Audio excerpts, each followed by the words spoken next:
कैसे हैं आप लोग। अनिल सर की साइट है यूट्यूब चैनल, आप सभी का स्वागत है। बिहार आईटीआई एंट्रेंस एग्जाम का होने वाला है। वैसे अभी कोई डेट निर्धारित नहीं हुआ है। वैसे आपको पता है कि हर साल होता है, तो इस साल भी ज़रूर होगा।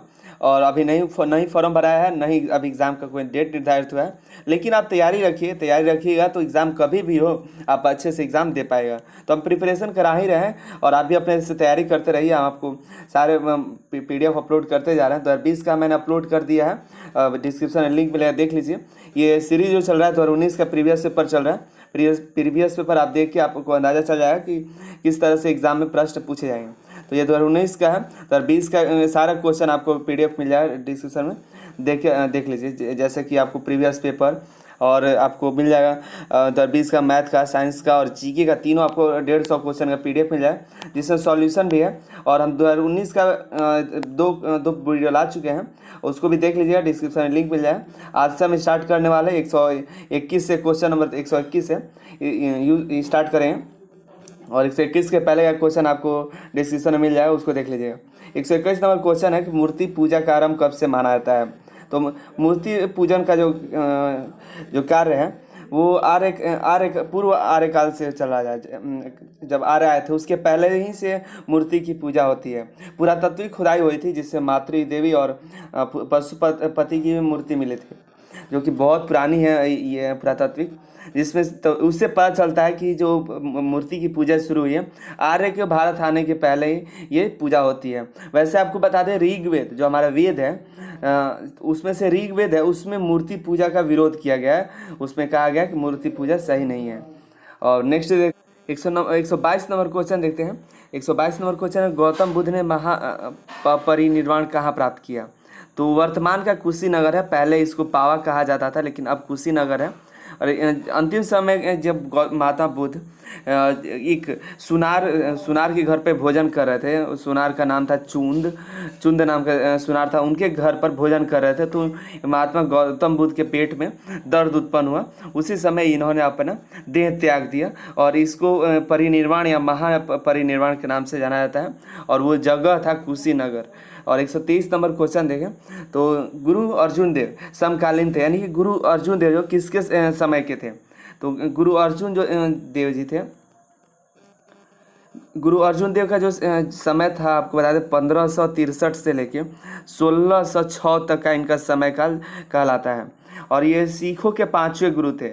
अर्जुन देव सिखों के 5वें गुरु। इन्होंने एक बार की बात है कि जो शहजादा खुसरो थे उनका समर्थन किया, मतलब उनका बातों का समर्थन किया। तो उनसे नाराज़ हो गए, जहांगीर नाराज़ हो गया और उनको सजा दे दी, बंदी बना लिया।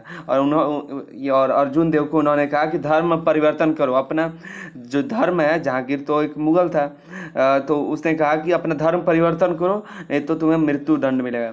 तो उन्होंने मना कर दिया और उनकी मृत्यु हो गई। और आपको बता दें अर्जुन देव जी थे साहिब दरबार का निर्माण किया। और आपने देखा होगा जो गोल्डन टेम्पल है, वहाँ पे एक तालाब है, उसका निर्माण भी अर्जुन देव ने ही करवाया था। ठीक है। और आगे देखते हैं 124 नंबर क्वेश्चन। 1857 ईस्वी के स्वतंत्रता संग्राम का प्रतीक था। क्या प्रतीक था? तो आपको बता दें प्रथम स्वतंत्रता संग्राम के नाम से जाना था 1857 का स्वतंत्रता संग्राम। पूछा जाएगा प्रथम स्वतंत्रता संग्राम कब हुआ था, तो 1857 में। उस समय का प्रतीक था कमल और रोटी, यही था वहाँ झंडे का प्रतीक था, कमल और रोटी। आपको याद हो झांसी की रानी की जो स्वतंत्रता संग्राम चलाई थी, उसी को बोलते हैं प्रथम स्वतंत्रता संग्राम, जो कि 1857 में हुआ। उस समय भारत फिर हार गया था। उसके बाद 100 सालों तक फिर से अंग्रेजों ने भारत पर राज किया था। उसके बाद 100 साल बाद भारत को आज़ादी मिली थी। 125 नंबर क्वेश्चन देखिए, सम्राट अशोक का एकमात्र उत्कीर्ण शिलारूप चित्र कहाँ पर पाया गया। तो सम्राट अशोक का एकमात्र कर्नाटक है। कर्नाटक में एक जगह है जिसका नाम है गुलबर्गा जिला, उसमें कंगनहल्ली, वहीं पर पाया गया। ठीक है। नेक्स्ट देखते हैं, याद रहेगा कहाँ पर, कर्नाटक में गुलबर्ग में, कर्नाटक के गुलबर्ग जिला है, ये कंगनहल्ली, उसी में पाया गया था इनका शिलारूप चित्र। 126 नंबर देखें, चीन में लाल क्रांति कब हुई थी। चीन में लाल क्रांति 1949 में हुई थी, जिसका डेट था 1 अक्टूबर 1949 को। ये लाल क्रांति के नाम से जाना जाता है चीन का। नेक्स्ट देखते हैं 127 और 127 है, फ्रांसीसी क्रांति किसके शासन में हुई?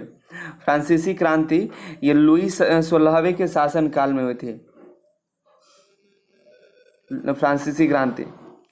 128 नंबर देखिए, निम्नलिखित में से कौन सा पृथ्वी का निकटतम ग्रह? पृथ्वी का निकटतम ग्रह है शुक्र, और ये शुक्र जो है पृथ्वी के निकटतम है, और सौरमंडल में सूर्य से दूसरे निकटतम स्थान पर है ये।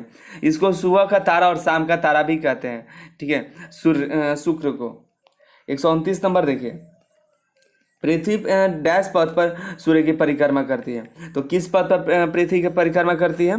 तो अंडाकार पथ पर पश्चिम से पूरब की ओर पश्चिम से पूरब की ओर अपने अक्ष से सूर्य की परिक्रमा करती है, और जो कि अंडाकार होता है उसी अक्ष में घूमती रहती है, ठीक है। और 130 नंबर जो कि अंतिम प्रश्न है, बरमुंडा त्रिभुज अवस्थित है। बरमुंडा त्रिभुज कहाँ अवस्थित है? तो इसे शैतान का त्रिकोण भी कहा जाता है, और ये उत्तर पश्चिम अटलांटिक महासागर का एक क्षेत्र है जिसमें विमान और जहाज गायब हो जाते हैं। ये ऐसा जगह, यहीं पर कोई भी विमान गया है आज तक वहाँ से गायब हो गया है।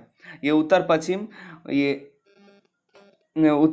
पश्चिम अटलांटिक महासागर है, वहीं पर स्थित है, ठीक है। ये अंतिम प्रश्न था, और यहाँ पे कोई भी जहाज आज तक गई है वहाँ पे कोई लौट कर नहीं आया, वहाँ से गायब है। आज तक इसकी पता कोई लगा ही नहीं पाया है कि आखिर ऐसा क्या है कि वहाँ कोई भी जाता है तो वहाँ से कोई भी जहाज लौट कर नहीं आती है। ये है बरमुंडा त्रिभुज, और इसको गूगल करके इसके बारे में ज़रूर सर्च कीजिएगा। बहुत ही एक रहस्यमय जगह है, आज तक कोई साइंस इसको खोज नहीं पाया है, ठीक है।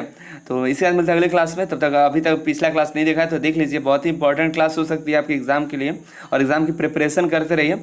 और इन सभी का PDF आपको जब 150 क्वेश्चन कंप्लीट होंगे उसी वीडियो में आपको मिल जाएंगे, डाउनलोड कर लीजिए PDF। इसमें आपको GK, मैथ और साइंस तीनों PDF रहेंगे सॉल्यूशन के साथ, डाउनलोड कर लीजिए और पढ़ते रहिए, मस्त रहिए और देखते रहिए Anil sir IT YouTube channel.